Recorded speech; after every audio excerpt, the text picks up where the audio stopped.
Hola, buenas tardes. Bueno, en esta clase vamos a hablar de los contratos en general y del contrato en particular, específicamente la compra-venta. Vamos a arrancar con los contratos en general, según lo que establece el Código Civil y Comercial de la Nación. En el artículo 957 encontramos la definición de los contratos. ¿Qué es lo que establece?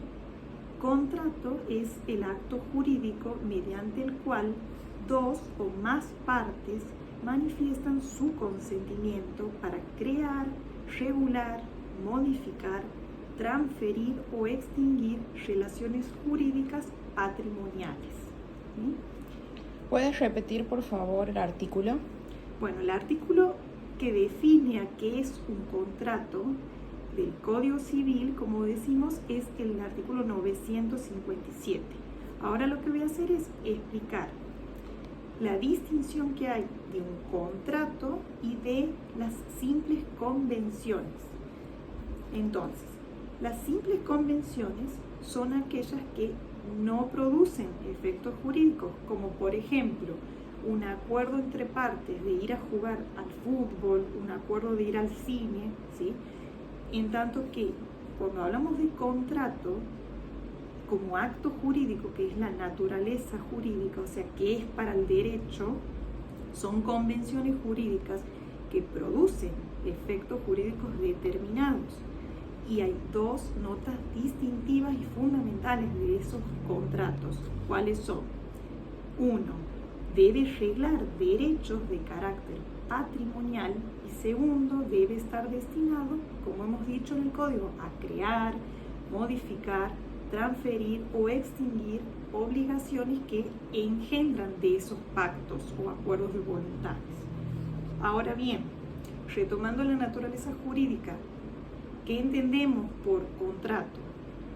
Ese contrato es un acto jurídico.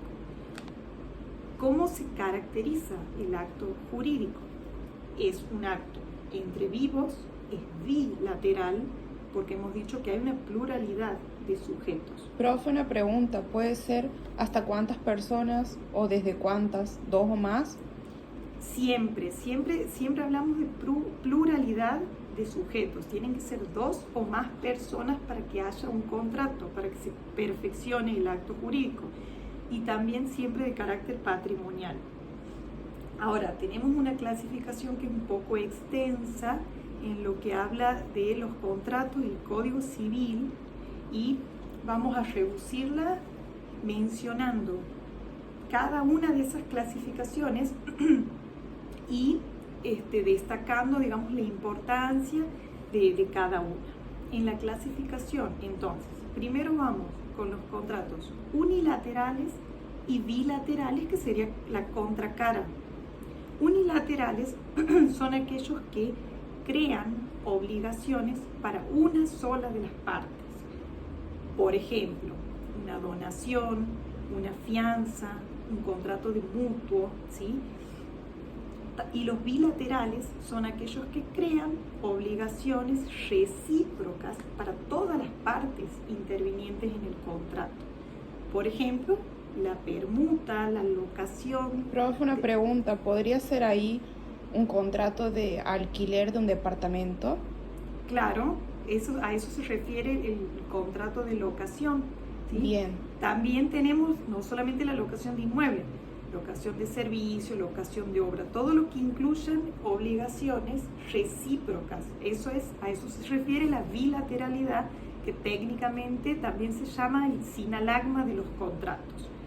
Ahora también tenemos contratos onerosos y gratuitos. Onerosos cuando hay prestaciones recíprocas, ¿sí? La prestación de una de las partes tiene su razón de ser en la contraprestación de la otra parte. Por ejemplo, locación de inmueble, compra-venta, permuta, ¿sí? Y los gratuitos como contracara en esa clasificación es porque no hay contraprestación de quien recibe la ventaja. Es decir, la donación, por ejemplo, el comodato, ¿sí? Son gratuitos. También tenemos los contratos consensuales y reales. Los consensuales son aquellos que se perfeccionan por el mero consentimiento de las partes. Por ejemplo, un contrato de mandato, un contrato de locación. Ahí tengo que dar mi voluntad, profe. Sí, siempre, en ese caso sí, porque a eso se refiere el consentimiento, ¿sí? Y eso se va a perfeccionar y producir efecto jurídico a partir de la declaración de voluntad de cada una de las partes, o sea, de ese consentimiento que dan. En el caso, por ejemplo, de la compra-venta entre la parte vendedora y la parte compradora, que eso de todas maneras lo vamos a ver en las próximas clases, a continuación de la clasificación, mejor dicho. Ahora bien, reales, que sería la contracara de este contrato consensual que decían, ¿cuáles son los reales? Son aquellos que, para perfeccionarse, ¿sí?, requieren, además de ese consentimiento de las partes, la tradición de la cosa. Es decir, la entrega efectiva de la cosa o objeto del contrato. Profe, ¿puede explicar qué significa tradición? Tradición hace referencia a la entrega efectiva del bien objeto del contrato. Eso se da, por ejemplo, en un comodato, en un contrato de depósito o de mutuo. Cuando se perfecciona y empieza a surtir efecto jurídico ese contrato real, es cuando entregas la cosa, ¿sí? En el caso del depósito, por ejemplo, cuando vos has entregado, o sea, una de las partes que tiene la obligación de entrega y la otra la recibe, ahí se perfecciona. Si no, todavía no se constituiría el contrato, ¿sí? O sea, aleatorios tenemos también y conmutativos. Primero que nada, alia, eso siempre recordar para ayudarte, significa riesgo, ¿sí? El alia de los contratos, ¿cuándo lo tenemos? Cuando las ventajas o pérdidas dependen de un acontecimiento incierto. Por ejemplo, un contrato de apuesta, el contrato de seguro, el contrato de renta vitalicia, un contrato de juego, cuando se compra un billete de lotería, ¿sí?, de cualquiera fuera, sea telequino, eso es un contrato que es aleatorio, porque depende del azar, hay un riesgo que asume una de las partes, ¿sí?, y depende de un acontecimiento, de que se produzca un acontecimiento incierto, que puede ser ganar o perder. ¿Me explico? Sí, profe. Bueno, conmutativo, que sería la contracara de ese contrato aleatorio, es cuando esas ventajas están perfectamente determinadas al celebrarse el contrato y no dependen de la producción de un acontecimiento incierto. Por ejemplo, la compra-venta, la locación de servicios, ¿sí?, la locación de inmueble, locación de obra, entre otros contratos, ¿sí? También tenemos la clasificación de los contratos formales y no formales. Formales son aquellos en los que la ley exige determinada forma, pero a su vez tienen una subcategoría. Pueden ser formales, solemnes, que son ad solemnitatem, que se refiere a esto. La ley exige una forma determinada como requisito de validez y existencia del contrato, bajo pena o sanción de nulidad. ¿Qué quiere decir esto? Son solemnes en el caso de la donación de inmueble. Debe hacerse sí o sí mediante escritura pública. Si no, no va a tener validez. Ese es el caso más común. También, por ejemplo, la cesión de acciones y derechos posesorios que se hace a través de escritura pública. Esos son contratos formales y solemnes. Después tenemos los formales no solemnes. ¿Cuáles son los no solemnes? Bueno, esto también se los llama en el ámbito del derecho ad probationem. ¿Por qué? Porque la ley exige una forma, pero solo a los efectos de probarse ese contrato en un juicio. Es decir, no determina la validez y existencia, sino lo efectúa con la forma. Entonces solamente sirve la forma a los efectos de la prueba, por eso el término, como el caso de la compra-venta de un inmueble, ¿sí? Que lo hacemos generalmente la etapa preparatoria, digamos, de esa contratación, es el boleto de compra-venta. Después pasamos a la clasificación de los contratos en principales y accesorios. Contratos principales, como el nombre lo indica, también su existencia y validez no dependen de otro tipo de contrato. Por ejemplo, la locación. La locación es un contrato que se basta por sí mismo en el sentido de validez y existencia. A diferencia de un contrato accesorio, que es la fianza, por ejemplo, cuya existencia y validez depende del otro. En este caso, para relacionarlo, hacemos un contrato de locación de inmueble. Celebramos el contrato, este es el principal.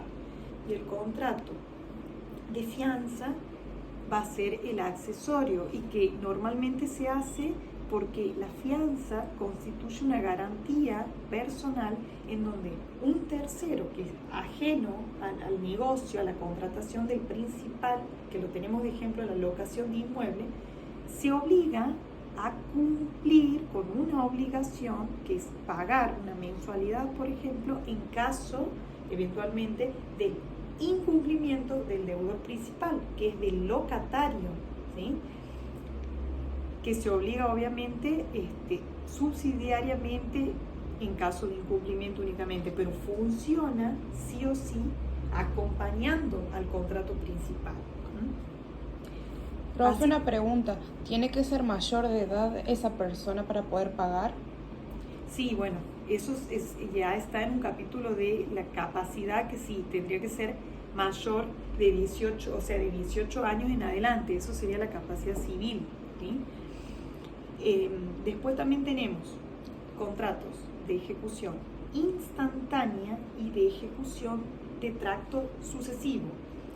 Instantánea es porque se ejecutan de una sola vez, caso de la compra-venta, ¿sí? De tracto sucesivo, pues, como su nombre lo indica, se ejecutan las prestaciones periódicamente. Por ejemplo, la locación, que se abona una mensualidad, ¿sí? En la locación de inmueble uno paga por mes el valor del alquiler. Entonces eso sería de ejecución de tracto sucesivo, o sea, en el tiempo. Después tenemos, que no hay que confundir con la de ejecución inmediata y de ejecución diferida. Ejecución inmediata se refiere a que ese contrato produce efectos jurídicos de inmediato, desde su celebración. Por ejemplo, me voy al kiosco, compro golosinas, ¿sí? Desde que pago por esas golosinas produce efectos, ¿sí? Y de ejecución diferida, que sería la contracara, es porque produce efectos jurídicos después de cierto plazo. Una pregunta, ¿establecen el plazo en el contrato? ¿Dice la fecha a partir de cuándo? Sí, se establece. Sí, generalmente se establece, pero recordamos que los contratos rige el principio como regla general de autonomía de la voluntad, ¿sí? Y es lo que las partes acuerden siempre, porque puede existir un plazo cierto o un plazo incierto, ¿sí? Eso lo vamos a ver más adelante cuando ya tengamos más precisos los conceptos, ¿sí? Bueno, hemos dicho entonces el ejemplo de ejecución diferida es una compra-venta por Mercado Libre, por ejemplo. Yo abono y demás, pero la cosa en realidad me llega a los 2 o 3 días, o depende del lugar, obviamente, en donde uno se encuentre, ¿no? Y realice, en este caso, el acuerdo. Después tenemos, por último, 2 tipos de contrato, típicos y atípicos. Esto es muy importante porque los típicos son aquellos que la ley los llama nominados. Es porque tienen un nombre legal. Están regulados en el Código Civil y Comercial y además también en leyes especiales, ¿sí? En leyes especiales tenemos, por ejemplo, en estos contratos típicos, el contrato de seguro, que están en la ley de seguro, el contrato de tarjeta de crédito, que es un contrato de adhesión, que está en la ley de tarjeta de crédito. Después tenemos el contrato también de sociedad, que está en la ley, de sociedades, que es la ley 1950, y los atípicos, para finalizar, que son los innominados, porque no tienen regulación legal específica. ¿Cuál es el ejemplo? Un contrato de tiempo compartido, un contrato de hospedaje, el contrato también, por ejemplo, de medicina prepaga, ¿sí? Bueno, esto es como para finalizar la primera parte y después continúo con la segunda parte, que va a ser más específica. Gracias.